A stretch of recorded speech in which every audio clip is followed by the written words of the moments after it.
O que é que faz alguém ser grande de verdade? O mundo tem uma resposta na ponta da língua: poder, influência, a quantidade de seguidores, a grana no banco. Desde criança a gente aprende que a vida é uma competição. É subir, é passar na frente, é garantir o primeiro lugar. É uma corrida maluca pro topo, onde a gente acredita que vai encontrar o respeito e a felicidade. Mas, e se eu te dissesse que o maior segredo da história para alcançar a verdadeira grandeza é exatamente o contrário disso? E se o caminho para cima, na verdade, for para baixo? Jesus revelou uma chave que vira essa lógica de cabeça para baixo, um princípio que pode revolucionar sua carreira, seus relacionamentos e o sentido da sua vida. Para ser o primeiro, você precisa se tornar o servo. 1. A corrida sem fim pela grandeza, a lógica do mundo. Olha, todo mundo quer ser grande. É normal. A gente quer sentir que a nossa vida tem um propósito, quer deixar uma marca, ser lembrado. O problema não é o desejo em si, mas a definição de grandeza que o mundo nos vende. E essa definição, que a gente pode chamar de lógica do mundo, se apoia em 3 pilares: poder, status e o luxo de ser servido. Primeiro, o poder. Ser grande pro mundo é mandar. É ser o chefe que dá as ordens, o líder que ninguém questiona, a pessoa que controla tudo e todos. A gente vê isso nas empresas com suas hierarquias. Vê na política, na briga por cargos e influência. A sua grandeza é medida por quantas pessoas estão abaixo de você, prontas para fazer o que você quer. Segundo, o status. Grandeza, nesse sistema, está totalmente conectada a símbolos de sucesso. É o carrão do ano, a casa no bairro chique, a roupa de grife, o cargo bonito no cartão de visitas. E hoje em dia, o status ganhou uma nova cara: a influência online. Ser grande é ter milhões de seguidores, milhares de likes, é ser a voz que dita a moda. A gente vive numa cultura de performance, onde a imagem de sucesso muitas vezes vale mais que o sucesso de verdade. Gastamos uma energia absurda construindo essa fachada, só esperando que o mundo nos aplauda. E o terceiro pilar, que talvez seja o mais revelador, é o privilégio de ser servido. Na lógica do mundo, o auge da grandeza é quando você não precisa mais fazer nada. Outros te servem, atendem tuas vontades, adivinham teus desejos. Ser servido é a prova final de que você chegou lá. O jogo da vida, segundo essa lógica, é uma escalada. Uma pirâmide onde o topo é apertado. Para um subir, outro tem que descer. Para um ganhar, outro tem que perder. É uma busca focada no eu, meu poder, meu status, meu conforto. Mas e se essa corrida toda estiver nos levando pro lado errado? E se o pódio do mundo for um lugar frio e solitário? E se a verdadeira grandeza, aquela que preenche a alma e deixa um legado, não for encontrada no topo da pirâmide, mas lá na base? 2. A virada de chave, o segredo que muda o jogo. É exatamente aqui que a mensagem de Jesus entra, e não é para dar um ajustezinho no percurso, não. É para dar um cavalo de pau. Ele nos apresenta a lógica de Deus, um princípio tão radical, tão contra o que a gente pensa, que pro mundo soa como pura loucura. Imagina a cena, lá em Mateus 20.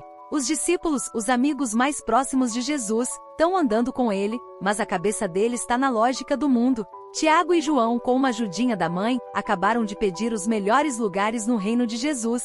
Um à direita, outro à esquerda. Basicamente, os camarotes VIP do céu. Os outros 10 discípulos ouvem e ficam furiosos. Não por serem nobres, mas por puro ciúme. Eles também queriam aqueles lugares. Estavam todos brigando por poder e status. Aí Jesus reúne a galera. Ele não dá uma bronca, mas os convida para enxergar uma realidade totalmente nova. Ele diz: olha, vocês sabem que os governantes deste mundo têm poder sobre o povo, e que os grandes usam a sua autoridade sobre eles. Mas entre vocês não pode ser assim. Pelo contrário, quem quiser ser importante, que sirva aos outros, e quem quiser ser o primeiro, que se torne escravo de todos. Porque nem mesmo o Filho do Homem veio para ser servido, mas para servir e dar a sua vida em resgate por muitos. Vamos parar um segundo. Pensa no que ele está dizendo. Jesus olha para toda a estrutura de poder do mundo, onde os grandes mandam, e diz: no meu reino, a regra é o oposto. Ele pega a pirâmide do mundo e vira ela de ponta cabeça. No reino de Deus, o caminho para cima é para baixo. Para chegar na frente, você dá um passo para trás. O jeito de ser o primeiro é escolhendo, de propósito, o último lugar. Ele reforça isso de novo em Mateus 23:11, de um jeito que não deixa dúvida. O maior entre vocês deverá ser servo. Não é uma sugestão. Não é um conselho para quem é mais introvertido. É uma lei fundamental do universo de Deus. A lógica humana diz, mande para ser grande. A lógica de Deus diz, sirva para ser grande. A lógica humana diz, junte poder. A lógica de Deus diz, se doe. A lógica humana busca ser forte e independente. A lógica de Deus encontra a força de verdade na fraqueza e na dependência dele. É o grande paradoxo da fé. É o que diz que os últimos serão os primeiros, que é melhor dar do que receber, e que é preciso perder a vida para, então, encontrá-la. Para nossa cabeça, isso é um choque. Servo? Escravo? Essas palavras dão um arrepio. A gente pensa em fraqueza, em humilhação, em ser pisado. Mas Jesus não está falando de uma servidão forçada ou de uma falsa humildade para ganhar elogio. Ele está falando de uma escolha radical, que nasce do amor e da segurança de quem você é. É a atitude de alguém tão seguro do seu valor, que não precisa provar nada para ninguém. E por isso, é livre para se abaixar e servir. 3. O maior exemplo de todos, Jesus em ação. Mas Jesus não ficou só no discurso. Ele não foi um filósofo lançando teorias. Ele viveu, respirou e foi a personificação desse segredo. E numa noite, um pouco antes de morrer, ele nos deu a imagem mais forte e inesquecível do que significa ser o maior de todos. A cena tá lá em João 13. Uma sala em Jerusalém, a última ceia. O clima tá pesado. Jesus sabe que a hora dele chegou. Sabe que um dos seus amigos vai traí-lo. Sabe que a cruz o espera. Num momento de tensão máxima como esse, o que o Mestre, o Senhor, o Rei do Universo faz? Ele se levanta, tira sua capa, pega uma toalha e amarra na cintura. Derrama água numa bacia, se ajoelha e começa a fazer o trabalho do servo mais humilde da casa, lavar os pés sujos e empoeirados dos seus discípulos. Um por um. Tenta visualizar isso. Os pés naquela época eram imundos. As pessoas andavam quilômetros em estradas de terra com sandálias. Lavar os pés era a tarefa do escravo de menor status. E ali estava Jesus, o Mestre, ajoelhado diante dos seus alunos. Ele lava os pés de Tiago e João, os mesmos que queriam os cargos mais altos. Ele lava os pés de Tomé, que duvidaria dele. Ele lava os pés de Judas, o homem que o venderia por 30 moedas de prata. Quando chega em Pedro, a lógica humana simplesmente explode. Pedro, sempre impulsivo, recusa. Senhor, o Senhor vai lavar os meus pés? Nunca. Jamais. O que Pedro tá gritando é, isso tá errado. A pirâmide tá de cabeça para baixo. O grande não pode servir o pequeno. Ele não consegue entender um líder que se rebaixa tanto. A resposta de Jesus é profunda. Se eu não lavar, você não tem parte comigo. Jesus não tá falando só de limpar poeira. Ele tá falando de se identificar com o jeito dele, com a missão dele, com o coração dele. Fazer parte do reino de Jesus é fazer parte do seu caminho de serviço. Se a gente não aceita ser servido por Cristo e não se torna como Ele, servindo os outros, a gente não tá no time dele. Depois de lavar os pés de todo mundo, Jesus se veste de novo, senta e pergunta: vocês entendem o que eu fiz? Ele sabia que não. Então ele explica: vocês me chamam de mestre e senhor, e estão certos, porque eu sou mesmo. Se eu, sendo o Senhor e o mestre de vocês, lavei seus pés, vocês também devem lavar os pés uns dos outros. Eu dei o exemplo para que vocês façam como eu fiz. O lava-pés não foi só um ato de humildade, foi uma ordem. Foi a demonstração prática do seu maior sermão. Foi a definição de liderança no reino de Deus. A toalha e a bacia são os verdadeiros símbolos de poder.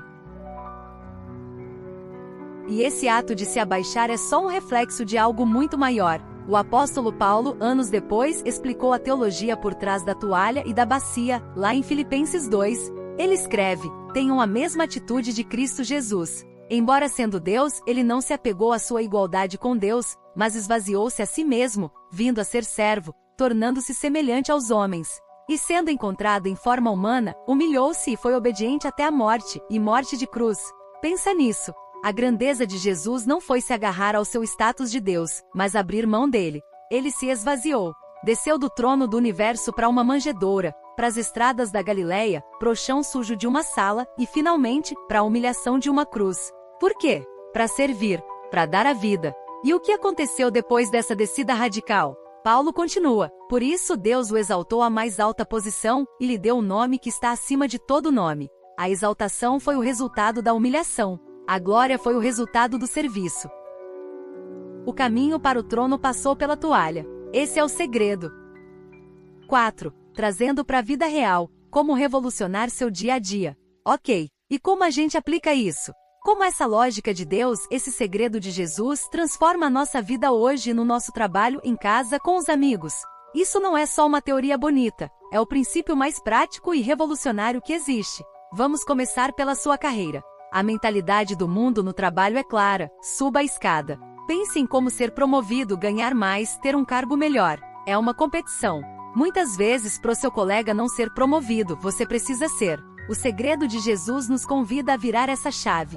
Em vez de perguntar, como eu subo de cargo, comece a perguntar, como eu posso servir melhor a minha equipe? Como eu posso facilitar a vida do meu colega que está sobrecarregado? Como eu posso entregar mais valor para o meu cliente, muito além do que me pedem? Como eu posso usar o que eu sei para fazer meu chefe e minha equipe brilharem? E olha, isso não é ser capacho de ninguém ou deixar que abusem de você. Pelo contrário, é uma estratégia para se tornar essencial através do serviço. Pessoas que servem com excelência resolvem problemas, não criam. Elas unem equipes, não espalham fofoca.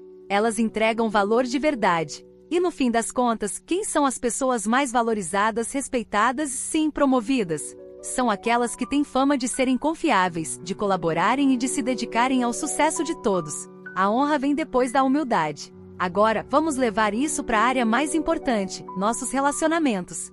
Família, casamento, amizades. A lógica do mundo se infiltra aqui também. A gente entra num relacionamento, muitas vezes sem perceber, perguntando: o que essa pessoa pode fazer por mim? O que eu ganho com isso? E aí, transformamos pessoas em produtos. O segredo de Jesus inverte a equação. Ele nos chama para mudar a pergunta para: como eu posso servir essa pessoa? Pensa no seu casamento ou namoro. Em vez de ficar contando quem lavou a louça ou quem cedeu da última vez, pergunte: do que meu parceiro precisa de mim hoje? O dia dele foi puxado? Como eu posso aliviar o peso sem nem precisar que me peçam? Esse tipo de serviço é o oxigênio que mantém o amor vivo. Pensa nas suas amizades. Em vez de só procurar amigos que te dão status, seja o amigo que aparece com uma pizza no dia da mudança, que ouve por horas o desabafo de um coração partido, que comemora o sucesso do outro sem um pingo de inveja. Sirva seus amigos. Deixa eu te fazer uma pergunta direta. Hoje, você consegue cuidar de alguém ou mal tá dando conta de si mesmo? Muitas vezes, a nossa incapacidade de servir é um sinal de que estamos focados demais no nosso próprio umbigo. O serviço é um antídoto pro egoísmo. Ele nos tira do centro do universo e nos força a ver a necessidade do outro. E aí, uma coisa incrível acontece. Quando a gente foca em dar, a gente descobre uma alegria e um propósito que a busca egoísta pela felicidade nunca vai nos dar. Como Jesus disse, há maior felicidade em dar do que em receber. A gente vive num mundo que grita para você subir, que te incentiva a brigar pelo seu espaço, a juntar poder, a exigir ser servido. É uma mensagem barulhenta, sedutora e que está em todo lugar. Mas hoje eu espero que você tenha ouvido um sussurro, um segredo antigo e muito mais poderoso. A mensagem de Jesus. A lógica divina que nos diz que a verdadeira grandeza, a vida que realmente importa, a honra que dura para sempre, é encontrada quando a gente desce, quando a gente se doa, quando a gente serve. A verdadeira autoridade não vem de um crachá, mas de uma toalha nas mãos. A verdadeira força não está em dominar, mas em se ajoelhar para lavar os pés de alguém. O maior de todos não é quem senta na ponta da mesa, mas quem serve a mesa inteira. Os últimos no final serão os primeiros. Jesus não só ensinou isso, ele é isso. O rei se tornou servo, e por isso Deus o colocou acima de todos. O desafio para mim e para você hoje não é sair daqui e tentar fazer um grande ato de serviço para todo mundo ver. O desafio é mais simples e muito mais profundo. É começar pequeno. É olhar ao seu redor, agora mesmo, na sua casa, no seu trabalho, e se fazer uma pergunta simples. Hoje, quem eu posso servir? Talvez seja lavar a louça que não é sua. Talvez seja mandar uma mensagem de força para um colega que você sabe que não tá bem. Talvez seja ouvir de verdade sem interromper alguém que precisa desabafar. Talvez seja perdoar quem não merece, seguindo o exemplo de quem nos perdoou primeiro. Não espere se sentir grande para começar a servir. Comece a servir com pequenos atos de amor e humildade, e você vai descobrir o segredo de Jesus para se tornar o maior de todos. Se essa mensagem te tocou ou se te desafiou, deixa um comentário aqui embaixo contando uma pequena forma como você vai servir alguém esta semana. Vamos inspirar uns aos outros. E não se esquece de se inscrever no canal e ativar as notificações para mais mensagens que desafiam a nossa lógica e nos alinham com a sabedoria de Deus.